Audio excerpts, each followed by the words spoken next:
la sesión. Y bueno, pues les comento nuevamente, les presento a Joaquín. Él es ingeniero biomédico, Médico. ajá, ingeniero biomédico de la Universidad de Guadalajara. Él tiene su maestría en ingeniería en sistemas y aparte está estudiando pedagogía. Él está como técnico académico, trabajando conmigo en la coordinación de, de universidad abierta y educación a distancia, y él es especialista en inteligencia artificial. Lo invité para que nos diga más o menos, pues como para personas que no saben de matemáticas a profundo, cómo funciona un algoritmo trabajado desde data periodismo, cómo se crearía un algoritmo desde ingeniería para trabajarlo de manera de inteligencia artificial. Y al conocer esto, nosotros más o menos vamos a tener idea de, de cómo es que se hacen las preguntas, hacia dónde queremos ir a través de este tipo de trabajo. ¿Alguna pregunta que quieran hacer de inicio? ¿Algún comentario?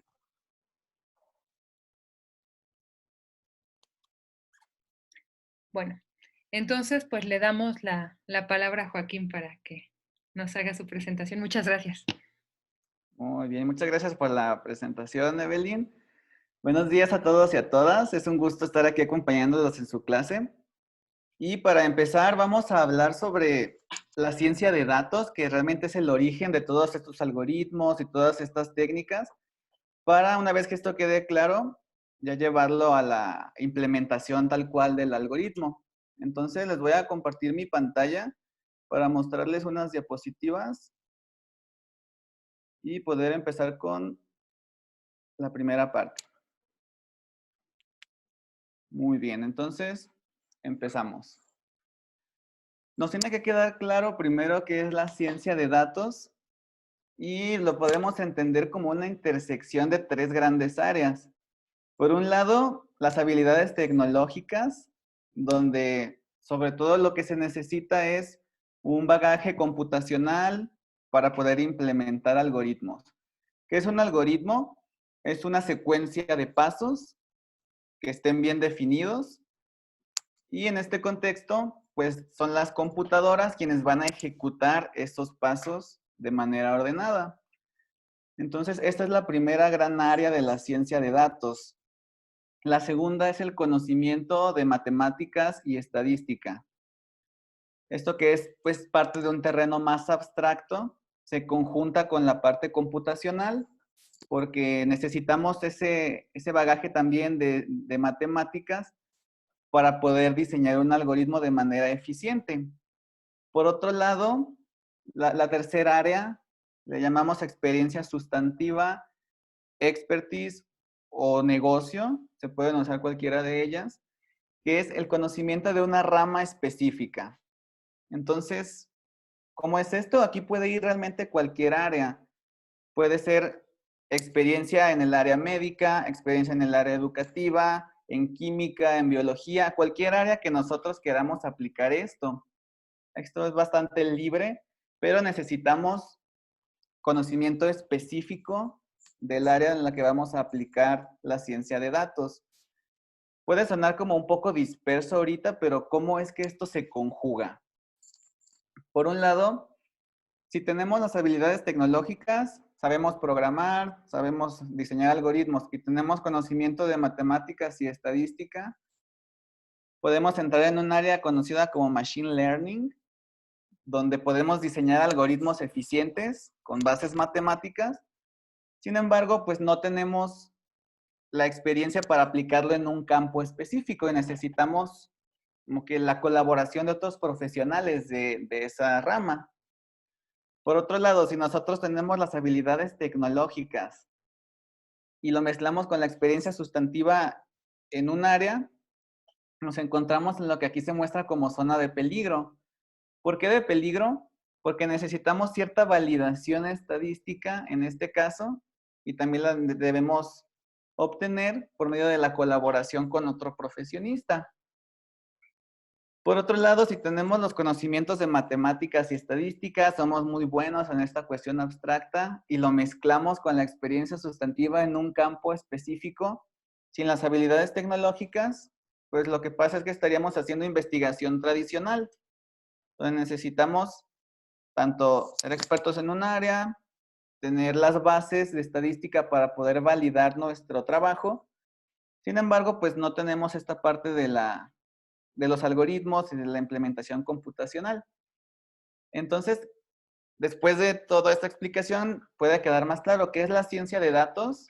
Es usar estas tres áreas al mismo tiempo. Tenemos tanto parte tecnológica, parte matemática y tenemos el conocimiento de un campo específico.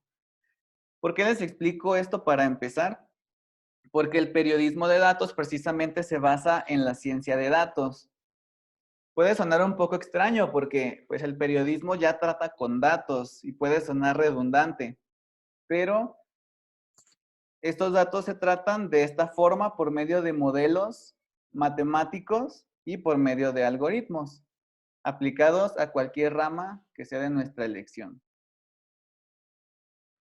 Bien, dentro de esta área, ¿cuáles son algunos ejemplos de lo que se puede hacer?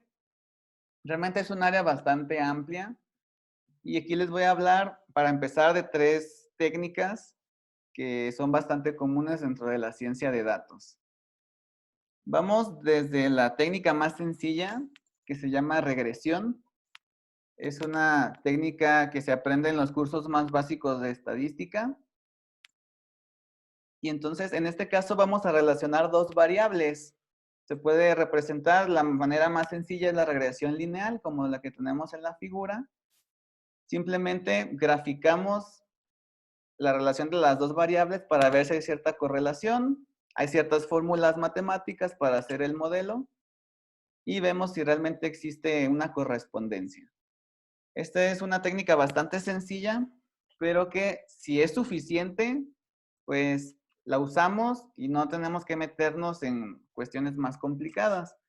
Eso también es parte de la ciencia de datos, seleccionar la técnica más adecuada sin querer complicar todo cuando no lo necesitamos. En la parte central tenemos algo que se llama clustering. Esto es una técnica ya un poquito más complicada.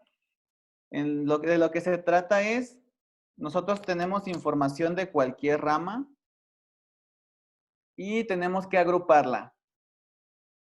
Podemos, por ejemplo, usar información de pacientes, usar ciertos parámetros en el área médica y ver cuáles son los casos más parecidos. Podemos, por ejemplo, tener información dentro del área de química, de distintas soluciones y sus componentes. Y de nuevo, agrupar los que son más parecidos. Podemos tener información sobre distintas especies biológicas, por ejemplo.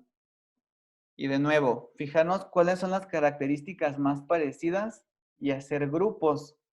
Esto se puede aplicar a muchísimas otras cuestiones, a cuestiones de electricidad, de electrónica, análisis de redes sociales, por ejemplo, en antropología también, de acuerdo con las características de ciertas sociedades, se pueden agrupar para ver cuáles son las más parecidas. Y dentro de esto se utilizan algoritmos con ciertas bases matemáticas que comparan distintos parámetros para poder ver cuáles están más cerca de otros. Esta es la técnica que voy a mostrar más adelante en un ejemplo. Y por otro lado tenemos las llamadas redes neuronales artificiales.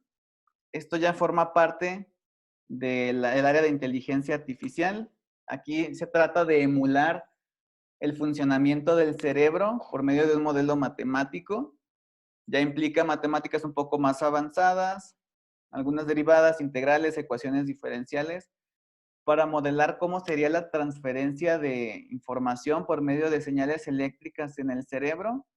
Y todo eso se pasa a un modelo donde la información se transfiere por medio de números.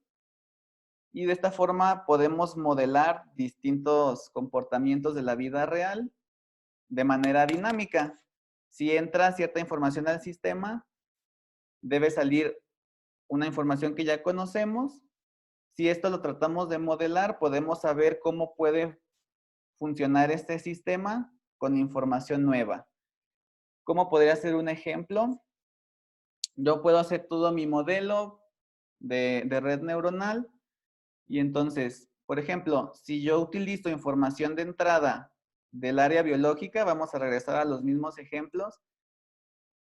Si a mi modelo entra información de cierta especie animal y como salida yo le asigno, digamos, una subespecie, entonces hago eso con información que cada vez va a ser mayor y mayor, y el momento en el que yo llegue con una especie nueva, el mismo sistema me va a dar una pista de cómo la podría clasificar.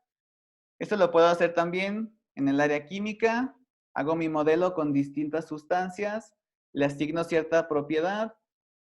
Al momento en el que yo llegue con una sustancia nueva, el modelo me puede dar una pista también, etcétera. Entonces, estos son distintos ejemplos de lo que puede hacer la ciencia de datos, desde lo simple a lo complejo. Y el objetivo de todo esto es hacer modelos que nos van a ayudar tanto a describir la información, los datos que nosotros tenemos, a modelarlos y a predecir casos futuros. ¿Hasta aquí hay alguna pregunta? No, todo claro, gracias. Perfecto. Muy bien, entonces esto es una explicación bastante rápida, pero necesaria sobre lo que es la ciencia de datos. Ya vimos las tres áreas que interfieren. Vimos algunos ejemplos rápidamente y como les dije, vamos a centrarnos en el clustering para un ejemplo ya aplicado al periodismo de datos. Vamos a continuar. Muy bien, ya para ir entrando en la parte práctica, vamos a hablar de Python. Python es un lenguaje de programación que está siendo bastante popular últimamente. Un lenguaje de programación en sí es la herramienta que nos va a ayudar a crear un algoritmo. Si entendemos por algoritmo una serie de pasos ordenados que la computadora va a ejecutar, nosotros necesitamos un lenguaje para darnos a entender con la computadora. ¿Por qué? En sí la computadora funciona con base en el código binario, que son ceros y unos. Y entonces nosotros le enviamos cadenas de distintas combinaciones de ceros y unos para que la computadora entienda y pueda hacer distintos procesos. Sin embargo, comunicarnos con un lenguaje binario de manera directa es bastante complejo. Y necesitaríamos, para hacer una instrucción bastante sencilla, necesitaríamos bastante espacio y no sería nada eficiente. Entonces lo que necesitamos es un lenguaje intermedio en el que nosotros podamos escribir de manera más eficiente con algo más parecido a nuestro lenguaje natural. Y entonces puede haber un intermediario que cambie esa manera de expresar las instrucciones en el lenguaje de la máquina, que sería el binario. Y dentro de esto tenemos muchas opciones de lenguajes. Algunos ejemplos de estos lenguajes de programación pueden ser C, C++, Java, etcétera. ¿Y por qué les vengo a hablar de Python? Python es el lenguaje más famoso para ciencia de datos y también es el más recomendado para el área de periodismo de datos. Entonces, pues se me hizo adecuado que el ejemplo que les vine a mostrar estuviera en el lenguaje Python y tiene bastantes ventajas. Por ejemplo, es un lenguaje bastante cercano a nuestro lenguaje natural. Su sintaxis es bastante sencilla en comparación con algunos otros y la comunidad que desarrolla Python está muy apegada al código libre. Entonces hay bastante información en internet, en distintos foros, donde los mismos desarrolladores crean herramientas totalmente libres y se van mejorando en grupo y se ponen a la disposición de toda la comunidad, lo cual le da una ventaja bastante grande respecto a otros. Entonces, después de haber dado esta introducción, vamos a entrar ya en lo que es el periodismo de datos. Repito, hasta aquí alguna duda que tengan sobre lo expuesto. No, gracias. No, todo claro. Muy bien. Ahora vamos a entrar a lo que es el periodismo de datos ya de una manera más práctica. Muy bien, aquí les comparto una página que se llama GitHub. GitHub es una herramienta para compartir distintas versiones de herramientas tecnológicas. Entonces, aquí podemos, como Joaquín. programadores, Joa- buscar distintos códigos que Joaquín, nos ayuden a hacer algo específico, ¿sí? se quedó como con la eh, plantilla donde dice Python, tu presentación. Ah, ok. Ujú.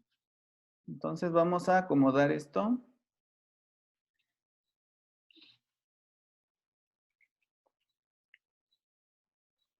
¿Se puede ver?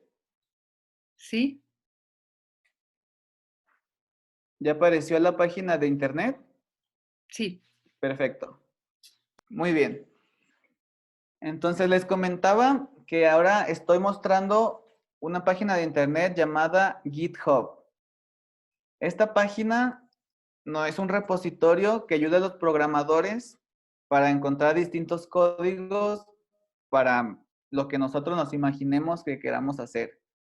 Si yo de repente quiero un código que despliegue una gráfica que yo estoy imaginando, puedo entrar aquí, puedo ver si alguien más ya hizo alguna implementación y aquí se comparte todo lo necesario para ejecutar dicho código.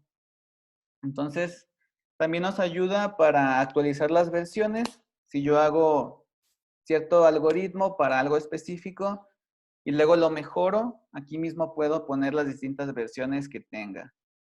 Entonces, aquí me encontré esta introducción al periodismo de datos que está bastante clara. Aquí habla un poquito de lo que es el periodismo de datos. Habla de Python, el lenguaje de programación que les comentaba. Algunas ventajas de Python dentro del periodismo de datos. Y aquí muestra algunos ejemplos de ya la aplicación del lenguaje Python a casos específicos. Entonces, si el periodismo de datos en sí es aplicar la ciencia de datos, como les comentaba, aplicar la parte de los algoritmos computacionales, las matemáticas y estadística y un campo, vemos que en este caso los campos específicos que vienen en esta página son dos. El primero, que viene en esta parte de artículos, es sobre la tuberculosis, que es el que vamos a revisar. Y el segundo es el análisis de mercado del vino. Entonces, ¿cuál es el objetivo en estos casos? Utilizar algoritmos y utilizar conceptos matemáticos y estadísticos para aplicarlos al campo, ya sea desde la medicina o al análisis de mercado del vino. Espero que con esto vayamos aterrizando la explicación anterior. Y entonces, si ya elegimos lo que va a ser nuestro campo de estudio, vamos a ver cómo interactúan la parte algorítmica y la parte matemática. El ejemplo introductorio se muestra es el de Tuberculosis World Situation. Y vamos a darle un vistazo.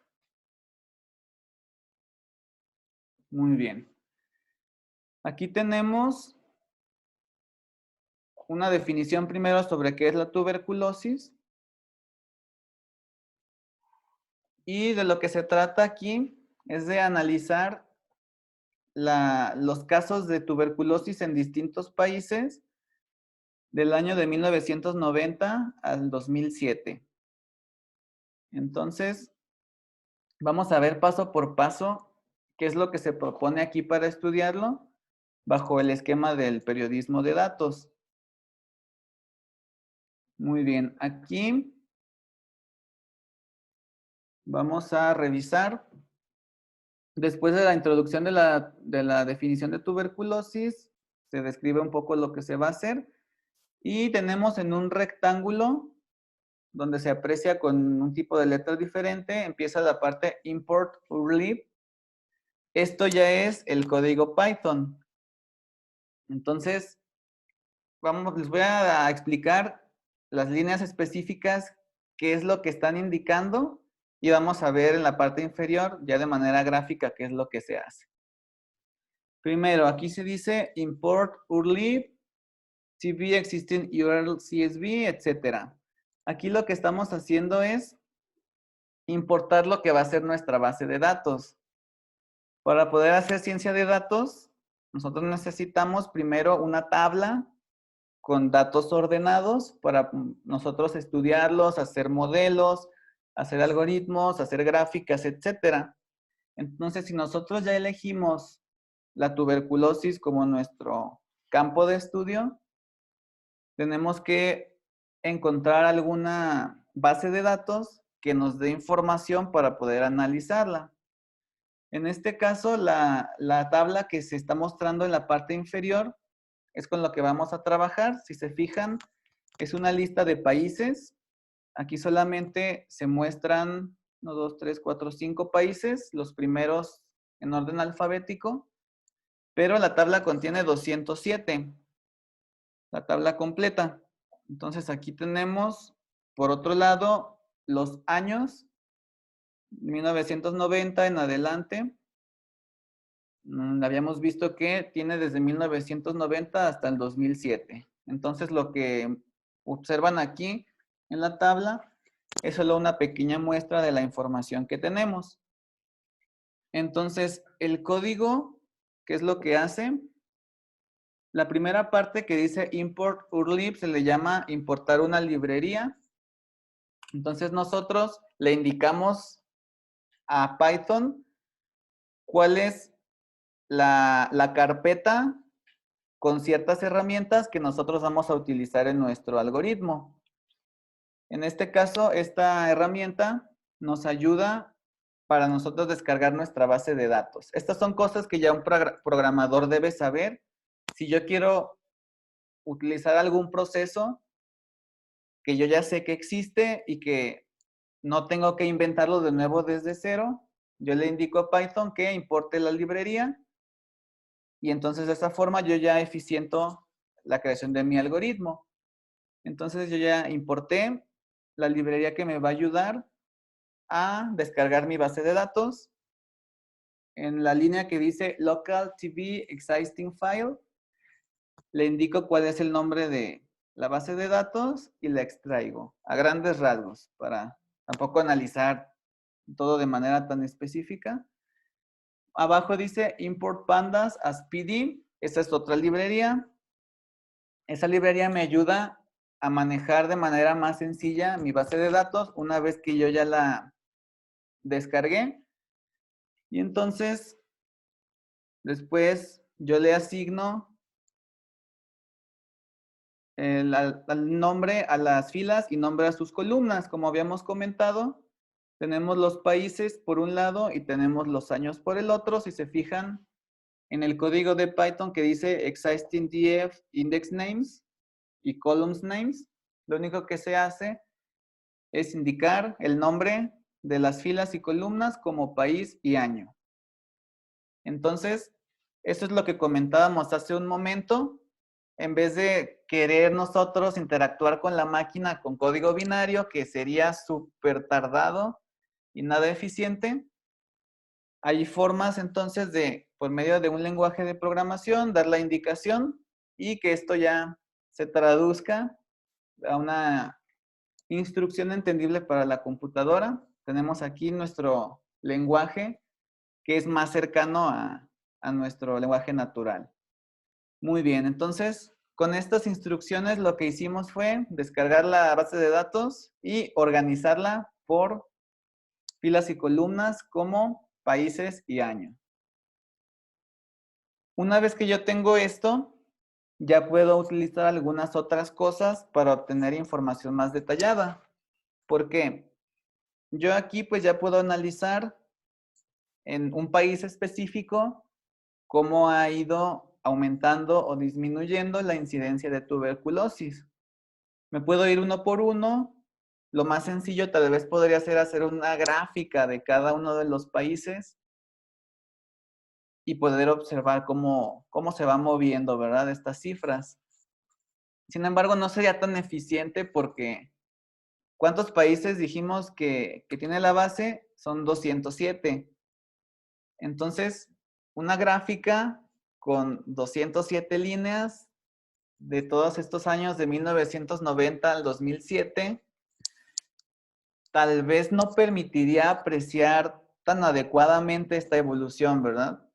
Serían bastantes líneas encimándose unas con otras y no sería tan adecuado para poder obtener información que nosotros queramos comunicar. Aquí es donde entra entonces el periodismo de datos. Vamos a proponer utilizar ciertas técnicas de matemáticas de manera algorítmica para obtener más información que la que podemos ver en la tabla. ¿Cómo es esto? Aquí muestro el primer ejemplo. En lugar de nosotros graficar, como les había comentado, y tener todo encimado, vamos a usar primero una técnica que se llama PCA, análisis de componentes principales. Tiene algunas bases estadísticas en la varianza de los distintos países, etcétera. Ahorita solamente les voy a mostrar el resultado. De nuevo aquí tenemos el código de Python para aplicar la técnica, aplicar PCA y graficar los resultados. Y entonces observamos esta gráfica. ¿Qué es lo que se hizo aquí? Por medio de esta herramienta, la tabla que era enorme se puede reducir a únicamente 2 variables y de esta manera ya la podemos graficar como un punto cada país. Y de esta forma nosotros podemos ver cuáles son los países que se encuentran más cercanos a otros. Esto quiere decir que los países que en la gráfica se encuentran más cercanos a otros implican que la tuberculosis está actuando de manera similar. Y entonces observamos en la parte superior que hay bastantes países que se están mezclando. Sin embargo, si vamos a la parte inferior, vemos algunos, Kiribati o Djibouti, que están muy aparte. Entonces, esto ya nos puede dar una idea de cómo es la distribución de los casos en el mundo, dónde está actuando la tuberculosis de cierta forma y dónde actúa de manera muy diferente. Sin embargo, hasta aquí, pues como que todavía necesitamos pulir nuestro análisis, porque si mi objetivo era precisamente no encimar todas las gráficas, vemos que en la parte superior de todos modos se pierde un poco entre todos los nombres y todos los puntos. Entonces, esto me ayudó como un primer acercamiento, pero voy a hacer algo más. Vamos a seguir explorando el ejemplo. Y aquí encontramos la segunda técnica que les mencioné hace un momento, que se llama clustering. ¿Qué es lo que se hace aquí? Analizar cuáles son los países más parecidos en la incidencia de tuberculosis. ¿Cómo se hace esto? Si nosotros ya tenemos esta representación, hay ciertas fórmulas matemáticas para medir la distancia entre los distintos puntos y así nosotros podemos hacer grupos. Entonces aquí de nuevo tenemos el código de Python donde se importan ciertas librerías. Le decimos a la máquina que queremos aplicar una técnica de clustering llamada k-means, le damos los parámetros y le decimos que nos grafique el resultado.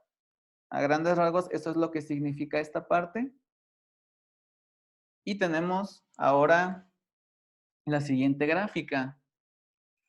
Entonces, ¿qué es lo que pasa aquí? Ya no tenemos los nombres de los países. De esta manera ya no se está encimando tanto la información, pero tenemos distintos colores. Eso entonces ya nos ayuda a saber cómo se agrupan los casos alrededor del mundo. Y esto ya nos permite hacer una interpretación distinta de la información.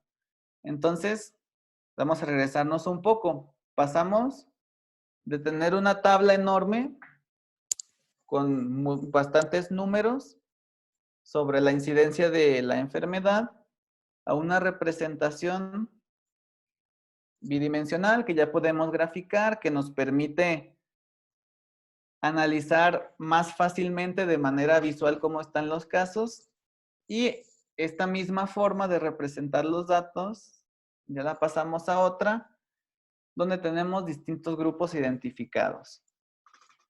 Entonces, esta otra forma, ¿para qué nos sirve? Nosotros podemos fijarnos cuáles son los países que están pintados de cada color y poder interpretar qué es lo que está pasando con esos grupos. Y podemos ver también si hay algunos que se salgan totalmente de la norma. Y de esta manera nosotros podemos sacar conclusiones de cómo está actuando la enfermedad. Entonces, una vez que nosotros ya tenemos esta forma de representar los datos, lo que se propone en el ejemplo es primero hacer una gráfica por cada uno de los grupos del promedio de cómo está actuando la enfermedad a lo largo de los años. Entonces, si se fijan, ya podemos diferenciar más fácilmente cómo va la enfermedad en comparación de haber graficado todos los países al mismo tiempo. Aquí ya lo hicimos por grupo y podemos observar que en uno de los grupos la enfermedad estaba en una incidencia bastante alta, la de color negro, cayó de repente abruptamente y volvió a subir lentamente. De los otros hay unos que van bajando lentamente, uno que va subiendo lentamente, etc. Entonces esto ya nos da la idea del comportamiento por cada grupo. Y lo que se hace después es analizar cada uno de los grupos. Por ejemplo, el clúster número 1, aquí le damos a Python la indicación de que nos dé el número de países que lo conforman. Aquí tenemos la indicación sum clusters labels igual 0. Entonces, le estamos diciendo que nos sume todos los componentes del clúster cuya etiqueta sea 0. Esto quiere decir que los que tienen un 0 de etiqueta pertenecen al grupo 1, los que tienen un 1 pertenecen al grupo 2 y así sucesivamente. Esto se hace por una regla del mundo de la informática donde siempre todo lo empezamos en 0, no en 1. Entonces, aquí dice que tenemos 90 en este clúster. Le podemos preguntar cuáles son los nombres de los países que forman ese primer grupo. Y entonces aquí nos dice que son Albania, Argelia, Samoa, Andorra, etc. Aquí tenemos los distintos nombres. Después, nosotros le pedimos información de el centro de cada grupo por año. Y después aquí lo que se agrega es una pequeña interpretación. Entonces, en estos países del grupo 1, aquí se dice que contiene los países con número menor de casos existentes. Lo podemos apreciar en esta gráfica con el color azul. Si se fijan, es la que está hasta abajo. Y si nos fijamos en la gráfica anterior, son los que se encuentran en la parte superior. Y entonces podemos hacer esto con cada uno de los grupos. Ahora vamos con el clúster número 2. Tenemos 15 países. Aquí podemos consultar cuáles son. Bangladesh, Bután, Camboya, Corea, etc. Y de nuevo, aquí se añade una pequeña interpretación de las gráficas. Son los países con los mayores casos de tuberculosis cada año. Pero aquí dice que desciende progresivamente. Entonces, Vamos a fijarnos cuál es el 2. Es el de color rojo que desciende progresivamente. Y si se fijan, acá son los que aparecen en la parte inferior, a excepción del punto negro. Y entonces de esta forma se analizan los distintos grupos. En el grupo 3 tenemos 20 países. Aquí podemos ver cuáles son. Y dice que es el único grupo donde el número de casos ha incrementado durante los años. Y podemos ver que el número de casos se duplica en el periodo del 90 al 2007. Y así sucesivamente, grupo 4, grupo 5. Y en el grupo 6 pasa algo interesante. Si le preguntamos cuántos países forman parte de ese grupo, vemos que solamente es uno. El país es Djibouti y entonces nosotros tenemos ya la información validada estadísticamente de que este país se está comportando de una manera muy distinta a los otros. Ese es el país de la gráfica de color negro, que si se fijan en el eje de las Y, tiene bastantes casos, después baja drásticamente, pero continúa subiendo. Y en la interpretación de este grupo, aquí tenemos que ese país tiene condiciones de desnutrición muy severa y entonces esta es causa de la incidencia tan alta.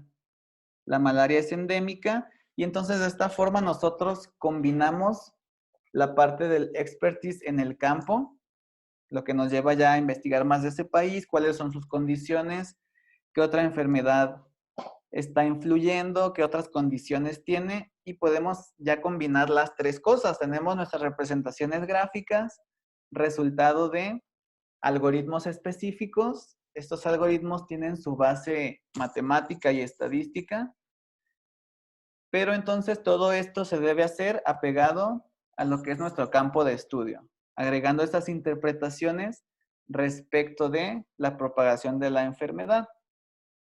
Y lo que se agrega aquí como conclusiones es que la mayoría de los países mejoraron su situación durante el lapso que se estuvo analizando y que a pesar de eso también había un grupo de países con una alta prevalencia de la enfermedad que lejos de mejorar su situación, incrementaron el número de casos.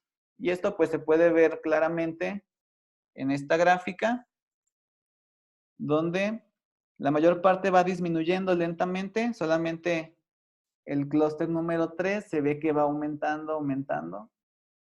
Y el caso de Djibouti, que es pues un caso especial. También se menciona aquí que una opción podría ser combinar este análisis con los de VIH-Sida para confirmar la coocurrencia de ambas enfermedades. Entonces se podría repetir un proceso similar a este, pero con una base de datos distinta. Y entonces este análisis abre la puerta para analizar el impacto de los programas de tuberculosis. Y pues con esta iniciativa se creará, se hará que se esté más alerta de la situación real de la enfermedad que está causando millones de muertes en algunos países. Son conclusiones bastante sencillas, pero la importancia de esto es que nos dan un primer acercamiento de cómo mezclar las herramientas de la ciencia de datos enfocándonos al área del periodismo. De esta forma, tenemos nuestras representaciones más claras por medio de un lenguaje específico de programación. Entonces, voy a dejar de compartir el escritorio y me gustaría saber si tienen alguna pregunta de lo que vimos. Sí. Em, bueno, la verdad es que me costó un poquito de trabajo seguirte la pista porque tenía como palabras muy extrañas, que al menos de mi parte de conocimiento de periodismo y estas cosas, pues sí me costó un poquito de trabajo entender algoritmos palabras así rebuscadas y extrañas. Pero entonces, cuando queremos hacer un análisis de este tipo y plasmar nuestros datos como tú nos enseñaste, necesitamos, o bueno, requerimos forzosamente de una ayuda matemática, o sea, de alguien que sepa únicamente de eso. O esto lo podemos abordar nosotros con autoaprendizaje y todo eso. Es un punto muy importante. Tradicionalmente, esto se ha atacado auxiliándose de un experto en el área precisamente. Una persona que ya tiene como estas bases matemáticas y la parte de programación. Sin embargo, últimamente hay una tendencia muy grande por parte de los periodistas a capacitarse en este tipo de herramientas. Por ejemplo, he visto bastantes cursos de Python aplicado al periodismo, pero específicamente para periodistas. Entonces, se revisa la parte matemática no de una manera tan especializada, pero sí de una manera general para pasar rápido a la parte de programación. Y aquí es lo mismo. No se ve de una manera tan a fondo, pero al menos se ve lo suficiente para poder entender algunas de las técnicas y hacer modelado.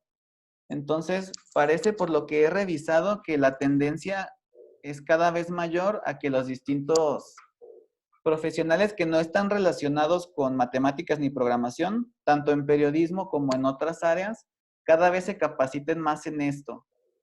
Entonces, es un fenómeno bastante interesante porque estos lenguajes ya permiten una interacción donde cosas que antes eran más complicadas, que necesitaban, digamos, una mayor cantidad de inversión en cuanto a aprender los fundamentos, ya se pueden hacer de manera más sencilla. Y entonces, por lo mismo, pienso que la tendencia en el futuro va a ser que cada vez más los periodistas empiecen a explorar todas estas áreas y que también cada vez más se hagan cursos específicos para, digamos, para poder transmitir todo esto, como tú dices, sin necesidad como de tanto tecnicismo, sino que directamente enfocarse en lo que le puede servir al periodista. ¿Alguna otra pregunta?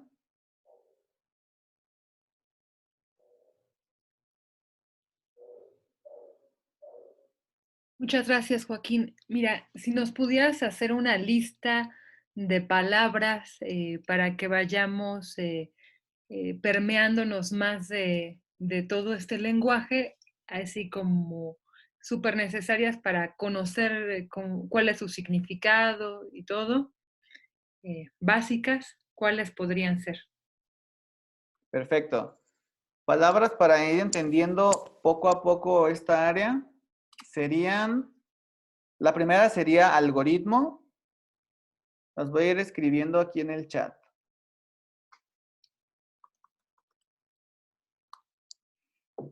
La primera sería algoritmo, que realmente pues es como toda la base de las técnicas que mostré y de las distintas técnicas que existen para esto. La segunda sería lenguaje de programación,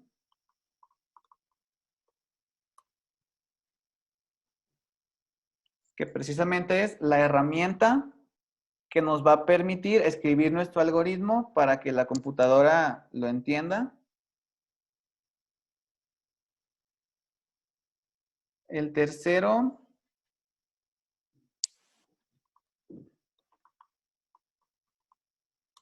sería modelo matemático, que en sí es lo que nosotros tenemos como objetivo dentro de la ciencia de datos.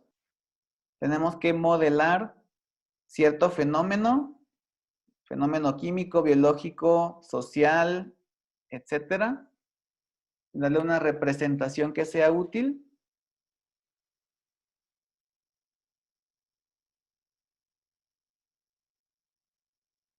Después de esto,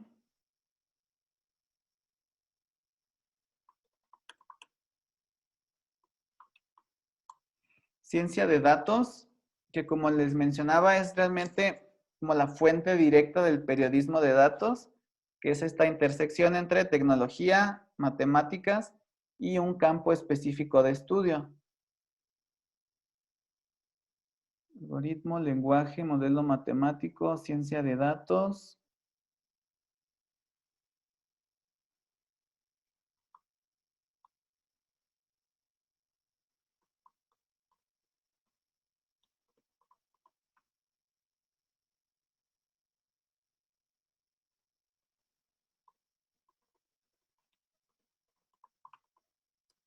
Y visualización gráfica, que es lo que al final nos ayuda para poder saber cuál es el camino que debemos tomar en cuanto a las distintas técnicas que podemos nosotros utilizar. De esta forma nosotros podemos saber qué puede ser útil y qué no, y es nuestra guía para poder llegar a nuestro modelo matemático. Pienso que con estas palabras se podría iniciar. Muchas gracias, Joaquín. Bueno, pues ya tenemos una lista de palabras primera para ir trabajando. Entonces les voy a pedir como primera tarea de aquí al próximo miércoles que hagan una definición y pues traten de recordarla, que es una definición hecha con sus propias palabras y no bajada de un diccionario, después de leer algunos, después de lo que nos platicó Joaquín, y que presenten esta lista, además de que, bueno, vayan entrando a esta plataforma de Python para que pues nos familiaricemos con ella y pues de allí ir viendo cómo funciona, por si en algún momento posterior Joaquín nos puede volver a acompañar y ya pues ir conociendo todo esto mejor. ¿Alguna otra pregunta que le quieran hacer a Joaquín? Y yo de nuevo. Muy bien. Cuando tienes todos tus datos o toda tu librería, decías, de todas maneras, al momento de crear los textos, sí se necesita hacer una aseveración por parte de ti como investigador para definir ciertos datos o componer, no sé, una fórmula o un algoritmo o palabras clave que te digan, no sé, a lo mejor incidencias más graves o incidencias más, más como repetidas, por ejemplo, no sé, en los países, ¿no? Casos con escribir o con tabular países o datos que sean más altos, la plataforma lo hace solito o si necesitas, por ejemplo, de tu lista de 207 países, tú escoger tus 10 países de los que quieres hablar o con que le pongas, escógeme 10 países, lo va a hacer la computadora. Se lo pregunto para saber hasta dónde tu mano de periodista o tu mano de investigador o tu mano de interpretador tiene que ver con la forma en la que los datos se muestran, porque pues estamos hablando de que es un modelo matemático que te está ayudando a visualizar gráficamente datos. Entonces, ajá, sí, mi pregunta va por ahí. O sea, ¿hasta dónde tu interpretación tiene que ver con la forma de tabular matemáticamente tus datos? Es una pregunta interesante. De hecho, se puede hacer de las dos maneras. Tú tienes la libertad de decirle al algoritmo, a ver, yo quiero estos 10 países específicamente porque ya revisé antes otras fuentes, yo ya sé que estos 10 son los de interés, entonces en la tabla yo solamente me voy a quedar con esos y no le voy a hacer caso a los demás. Entonces es un camino, es válido, te estás respaldando en fuentes específicas y el algoritmo puede centrarse nada más en eso. Por otro lado, también se puede hacer el otro camino que mencionaste. Yo le puedo decir a Python, por medio de un algoritmo, que haga un análisis. Aquí tenemos bastantes herramientas para ver como cuáles son los 10 casos más significativos de alguna forma. Nosotros podemos saber no nada más cuáles son los casos de mayor incidencia, sino cuáles son los 10 casos, por ejemplo, en los que se ha aumentado más de tal año a tal año. Entonces yo diseño un algoritmo para que me diga cuáles son estos 10 países o cuáles son los 10 países donde la diferencia del inicio al fin es mayor Entonces, digamos, puedo tomar un criterio, validarlo y entonces ya yo decir, bueno, este es mi criterio y por medio de un algoritmo yo deduje que los 10 países con tal característica son estos. Y entonces también tenemos la forma de validarlo por medio de ya las distintas fórmulas estadísticas, etcétera. Entonces, tenemos la libertad de hacer ambas cosas y ya va a depender de cada caso específico. Tal vez hay casos como donde tenemos bastante información previa y va a ser mejor tomar el primer camino que mencionaste. Si ya en todos lados se está diciendo que estos son los casos de interés, pues me voy directamente sobre ellos. Pero si hay, por otro lado, un caso donde no se tenga mucha información previa, pues me voy directamente a los datos y yo soy quien propongo cuáles son los casos más relevantes. ¿Sí quedó resuelta la pregunta? Sí, sí, sí, sí. Perfecto. Gracias.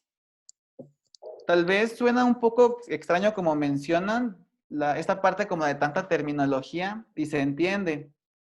Pero si ustedes tienen preguntas específicas, algo que no haya quedado claro o cómo se puede aterrizar aún más, pues creo que es el momento de hacer esto. Puede sonar bastante lejano, pero pues pienso que hay manera de que quede más claro y poder que relacionarlo directamente con lo que ustedes hacen. Sí, bueno, perdón, es que yo quedé como con algunas ahí pendientitos. Sí. ¿Cuántas o qué plataformas, ajá, sí, qué plataformas son compatibles para importarlas en como librería? O sea, vi que agregaste un documento de Google, pero me imagino que con esto también abarcas todos los documentos, no sé, a lo mejor en .docs o .exe, que son como los con los que manejamos datos, Sí. pero ¿con qué otras plataformas es compatible importar una librería? Ok. En este caso podemos usar bastantes tipos de datos y digamos, los más utilizados por parte de las personas que no se dedican a ciencia de datos, ahora sí que más usados en la parte, si nos remontamos al diagrama de Venn donde están las tres áreas, quienes solo trabajan con la parte de un área específica serían ya sea Excel, Word, etcétera. Entonces, eso los podemos usar directamente. ¿Qué otras plataformas hay? Ya dentro de la ciencia de datos hay algunos otros que se llaman XML, lo voy a anotar aquí en el chat. Hay algunos que se llaman CSV.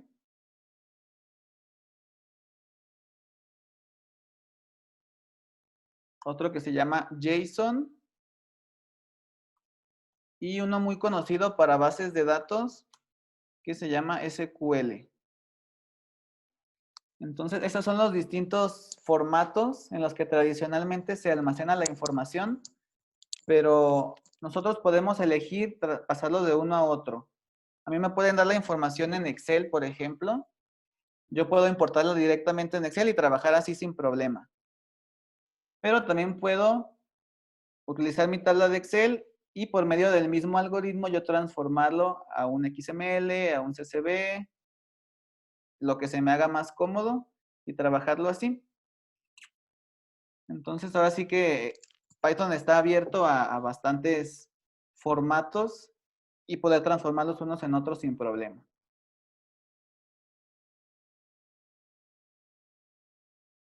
¿Alguna otra pregunta?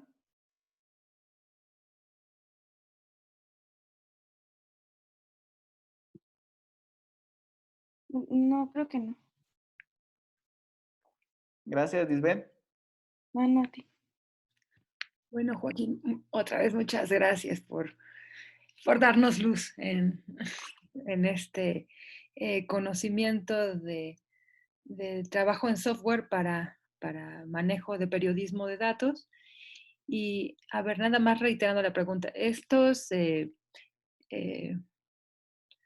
estos sistemas para trabajar datos XML, CSV, JSON, SQL, son la forma en que trabajamos la información, los datos, los subimos a estas plataformas de trabajo, pero las podemos trabajar perfectamente desde Excel, por ejemplo, o las podemos trabajar muchas veces, pues muchos compañeros de periodismo también hay como problemas para acercarse a incluso Excel. Y la pregunta es, por ejemplo, con tablas hechas desde Word, donde se juntan, donde se haga dato e información, ¿se podría llegar a traducir a este tipo eh, de sistema también? Ok.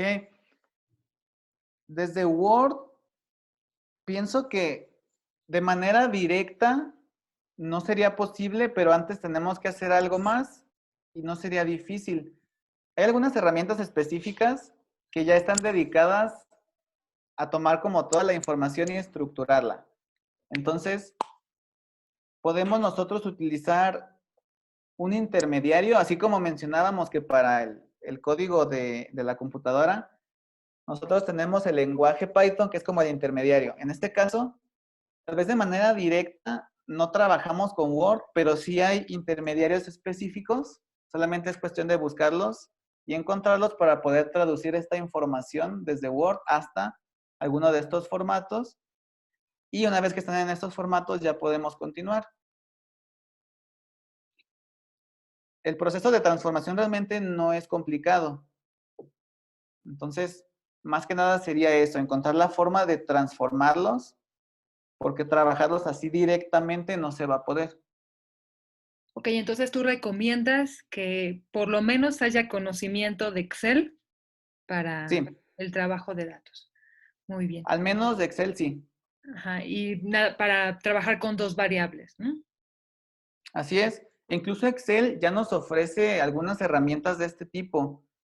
Tal vez, pues, no es tan especializado como Python, pero desde allí mismo ya podemos hacer distintas formas de visualización, distintas formas de validación estadística, etcétera.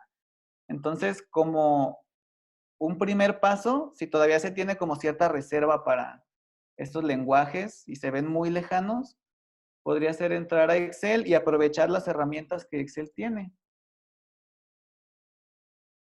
Ok, pues muchas gracias, Joaquín. No sé si haya más preguntas.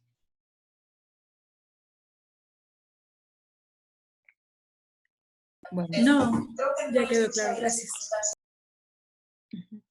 bueno entonces, pues Joaquín, vamos a ir trabajando sobre lo que nos acabas de compartir y no sé si pues en algunas clases te podríamos invitar ya con más preguntas sobre el mismo trabajo para que pues nos vayas aclarando ya sobre más trabajo. Sí, con gusto.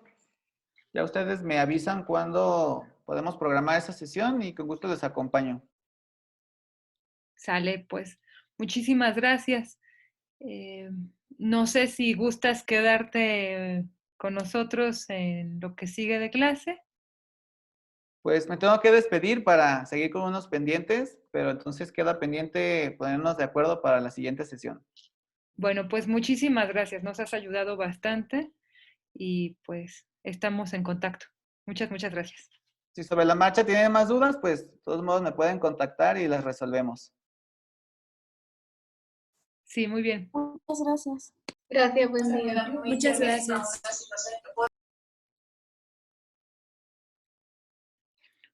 Que estén bien, nos vemos. Bye, bye. Igualmente. Hasta Chao. luego. Bueno, entonces vamos a seguir con la, la clase.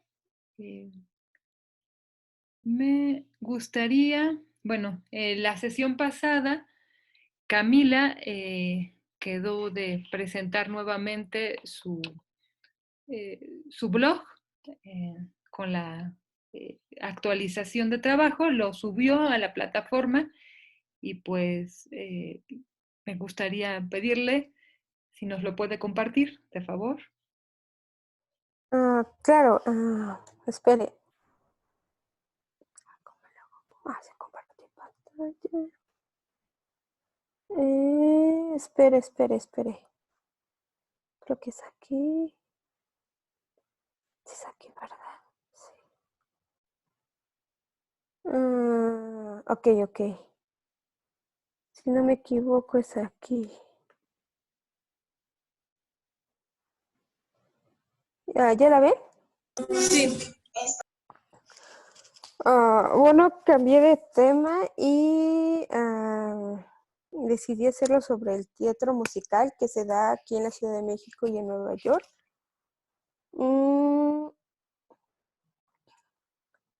Aquí explico un poco sobre lo que es Broadway y sobre los autores que predominan en Broadway. Y bueno, aquí hay fotos, algunas actuaciones en Broadway, Brito ver más. Y pues explica por qué Broadway, bueno, aquí explico un poco sobre por qué Broadway es un éxito. Que uno, porque hay algunas obras que siguen estando, que no han desaparecido. Y la otra es que por los turistas que van a Nueva York y pues consumen este tipo de cosas. Ahora, en teatro musical en la Ciudad de México, bueno, explico que, o sea, no es como Broadway o el West End, que es en Londres, pero porque pues ambos, estos se han especializado en el teatro desde el siglo pasado. En cambio, pues México apenas empezó a finales bueno, casi a principios de este siglo con la empresa Ocesa. Y pues Ocesa ha empezado a producir aquí teatro musical que ha importado desde Broadway o West End. Ok. ¿Cuántos? Pongo cuántos teatros hay en la Ciudad de México. Top 5 de los musicales a lo largo de que está dando en la Ciudad de México. ¿Quién consume contenido cultural y cómo se ve que en especial las obras de teatro no se consumen mucho? Y pues en estos tiempos de COVID, pues se cerraron los espectáculos, entonces pues varias páginas o personas han tenido la iniciativa de crear canales de YouTube o de poner más contenido en sus respectivas páginas. Por ejemplo, The Shows Must Go On, aquí la apretamos. Bueno, eso, pongo un video de una breve explicación de Andrew Lloyd Webber de el propósito de este canal, que es para cada semana ven que ponen musicales de este autor. Y pues aquí pongo un poco un tráiler y un breve resumen de lo que se trata, bueno, cada uno de esos 4 musicales. Y aquí pongo que la página, o sea, el canal ha tenido 8.677.211 visualizaciones y que tiene 1.9 millones o billones de suscriptores.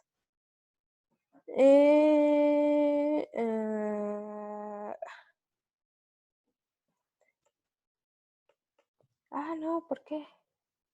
Yo le había puesto el vínculo ahí. Igual, Broadway no se ha quedado atrás. O sea, Broadway es igual una página que siempre saca contenido sobre sus obras, entrevistas, todo eso, pero igual en estos tiempos de la pandemia, pues han creado como conciertos en donde son varios artistas que desde sus casas cantan. Y, por ejemplo, hubo una celebración del cumpleaños de un artista que se llama Sondheim y en ese Día de las Madres igual cantaron. Y pues el de Sondheim tuvo 2.131.339 visualizaciones. Y el Día de las Madres a 77.919 visualizaciones. Y bueno, también aquí pongo que también, o sea, siguen haciendo su contenido, entrevistando a los artistas, pero en sus casas. Y aquí, por ejemplo, por eso puse una entrevista. Y Anchor Radio, bueno, Anchor Radio no es como que se haya propuesto hacer la tarea de crear contenido en estos tiempos, pero pues si uno es amante del teatro, pues puede checar diferentes contenidos. Y pues puse 2 como ejemplos. Y pues creo que creé la barra de opinión, pero no sé si realmente funcione. No supe cómo poner los comentarios así, nada más que se pudieran publicar.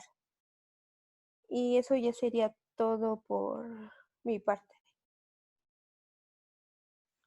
Pues muchas gracias, Camila. Ya quedó mucho mejor.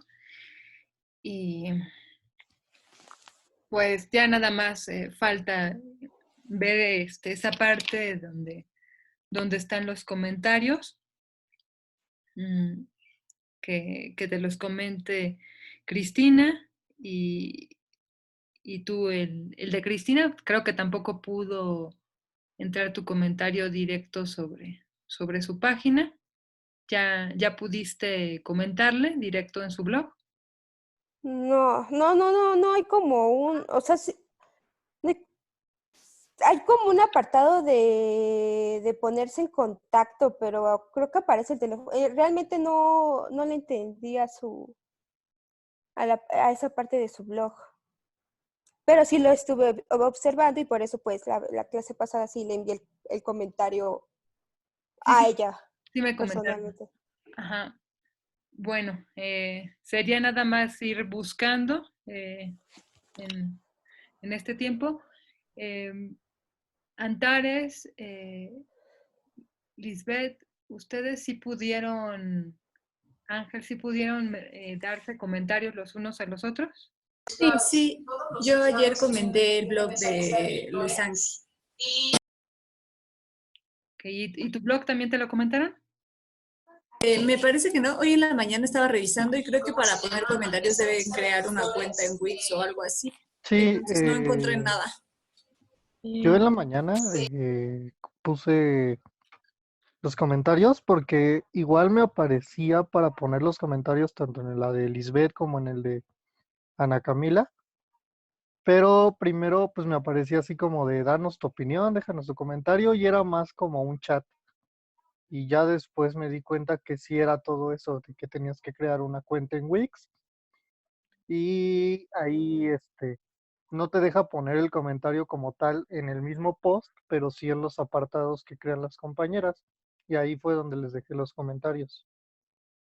Sí, en mi caso fue algo similar. Fue en una de las entradas del blog de Antares. Y el de Ángel, él puso un vínculo a Blogspot, me parece, para que pudieras comentar porque no se hacía directamente como en el blog, sino en un link aparte, pero sí, ahí estuvieron sus comentarios. Mis comentarios a ellos y recibí el comentario de Ángel en una de mis entradas, en uno de mis posts acerca del cine de terror italiano.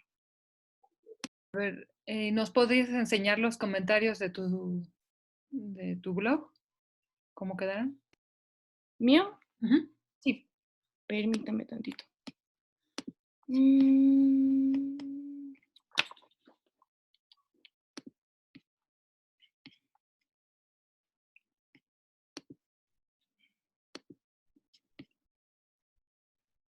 A ver.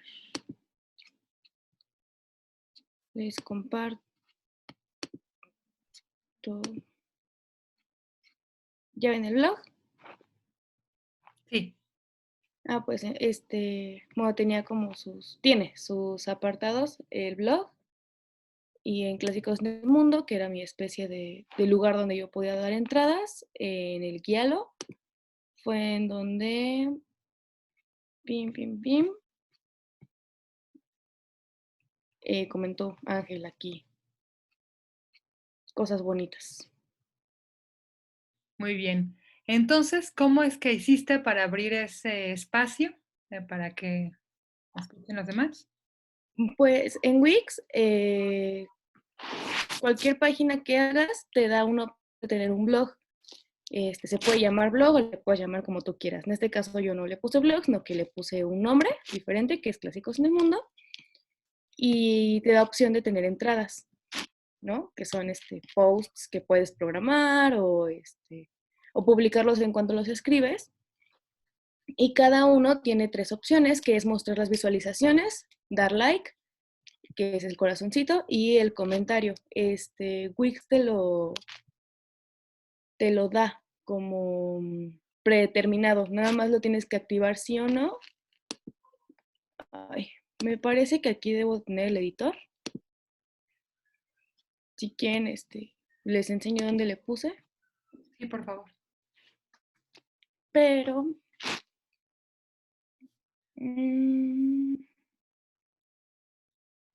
aquí está. Bien, si se dan cuenta, aquí ya está el blog, las acciones,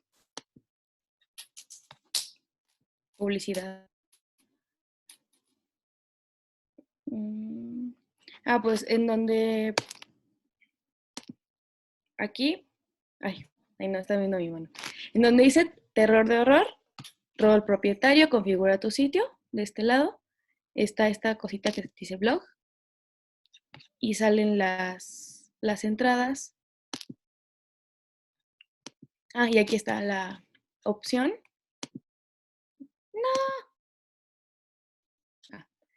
En donde está el nombre de la entrada que estás publicando en tu blog, está la opción de editarla y están estos 3 puntitos y ahí viene si quieres desactivar o activar tus comentarios. Le clicas, aquí dice que ya no pueden comentar. Activar comentarios es que sí pueden. Y los comentarios solamente se pueden hacer en la entrada de tu blog, es decir, en todo el demás, en toda la demás página, en los demás apartados, no hay una forma de que tú comentes, solamente se pueden comentar en las publicaciones del blog como tal. No sé si me doy a entender, o sea, cuando digo blog no me refiero a toda la página de internet, sino solamente la parte en la que se publican ciertas entradas.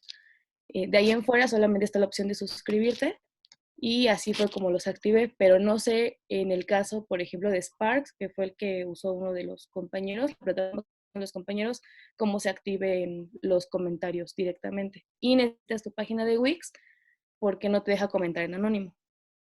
Así fue como yo activé los comentarios. Muchas gracias. ¿No de qué? Y bueno, ahora, Luis Ángel, ¿nos puedes enseñar el tuyo?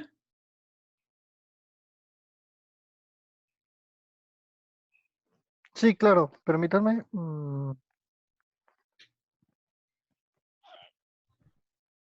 Es que estoy desde el celular y no sé cómo. Mm,